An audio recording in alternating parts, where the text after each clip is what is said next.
বিভিন্ন দাবি দেওয়া সামনে রেখে সিপিএম এর কৃষক সভার ডাকে আয়োজিত মিছিলকে কেন্দ্র করে উত্তেজনা ছড়ালো বীরভূমের সিউড়িতে। মিছিল জেলা প্রশাসনের ভবনের দিকে এগিয়ে যাওয়ার সময় প্রশাসন ভবন থেকে প্রায় 200 মিটার দূরে পুলিশ ব্যারিকেড দিয়ে তা আটকে দেয়।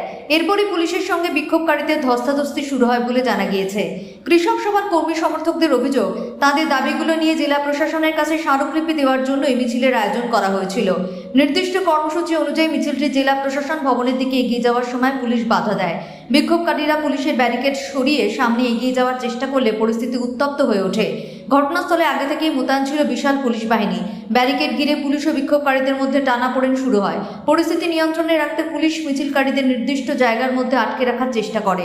অন্যদিকে কৃষক সভার কর্মীরা তাদের কর্মসূচি চালিয়ে যাওয়ার দাবিতে স্লোগান দিতে থাকেন।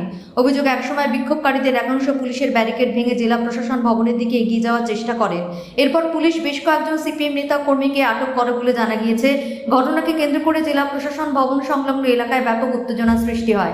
কৃষক সভায় নেতাদের দাবি, কৃষকদের বিভিন্ন সমস্যা, কৃষি পণ্যের ন্যায্য দাম, কৃষিক্ষেত্রে সরকারি নীতি এবং সাধারণ মানুষের বিভিন্ন দাবি দেওয়া নিয়ে প্রশাসনের কাছে তাদের বক্তব্য জানাতেই এই কর্মসূচি ছিল।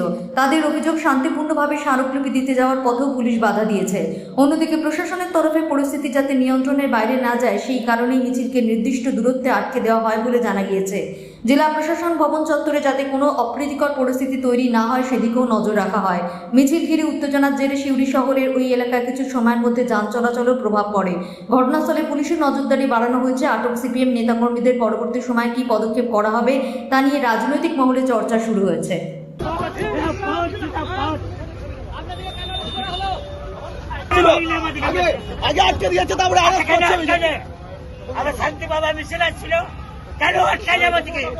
মঞ্চ আছে, সংযুক্ত কিষাণ মঞ্চ আছে, এখানে বস্তি ফেডারেশন আছে, সহ অন্যান্য বিভিন্ন গণসংগঠন যৌথভাবে সেই অভিযান আজকে সারা দেশ জুড়ে কেন্দ্রীয় সরকারের, মূলত কেন্দ্রীয় সরকারের নীতির বিরুদ্ধে, শ্রমিক বিরোধী নীতি,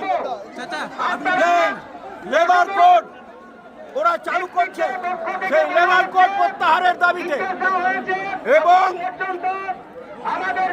কিষাণ মোর্চার দাবি আছে কৃষকদের ন্যূনতম সহায়ক মূল্যের জন্য বিধিবদ্ধ আইন করার দাবি, যা পূরণ হয়নি, প্রতিশ্রুতি ভঙ্গ করেছে মোদী সরকার। তাছাড়া হচ্ছে মনরেগা 100 দিনের কাজের প্রকল্প, যা পরিবর্তন করে এমনকি জাতির জনক মহাত্মা গান্ধীর নামটাও ছাঁটাই করা হয়েছে। বিবিজি রামজি বলে নতুন প্রকল্প চালু করেছে। ফাঁকির প্রকল্প, অন্তঃসার শূন্য প্রকল্প বাতিল করতে হবে। মনরেগাকে ফিরিয়ে আনতে হবে। 100 দিনের পরিবর্তে 200 দিন কাজ দিতে হবে এবং ন্যূনতম 700 টাকা মজুরি দিতে হবে। এই সহ বুলডোজার রাজনীতি চলবে না। বস্তিবাসী মানুষের অধিকার, তাদেরকে উচ্ছেদ করা চলবে না। তাদের রুজির ব্যবস্থা করতে হবে। বিকল্প ব্যবস্থা না করে বুলডোজার দিয়ে চলবে না।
ক্ষমতা, রোজগার সব বন্ধ হয়ে যাচ্ছে। তার বিরুদ্ধে মানুষ তো এরকম উত্তেজিত হবে, আর পুলিশকে দিয়ে উত্তেজনা তৈরি করা হচ্ছে। আমরা এর বিরোধিতা করছি। আজকে আইন অমান্য আন্দোলন, আমাদের লোকরা আজকে গ্রেপ্তার হবেন, তাতে কতদিন আমাদের জেলে রাখতে পারেন না। ডিএম অফিসারটি যেতে দেয়নি, তার আগে ওরা অ্যারেস্ট করেছে। করুক, কত এদের জেল কত বড় আছে আমরা দেখতে চাই। এখনো পর্যন্ত 15 করে, হ্যাঁ, লাঠিচার্জ করে।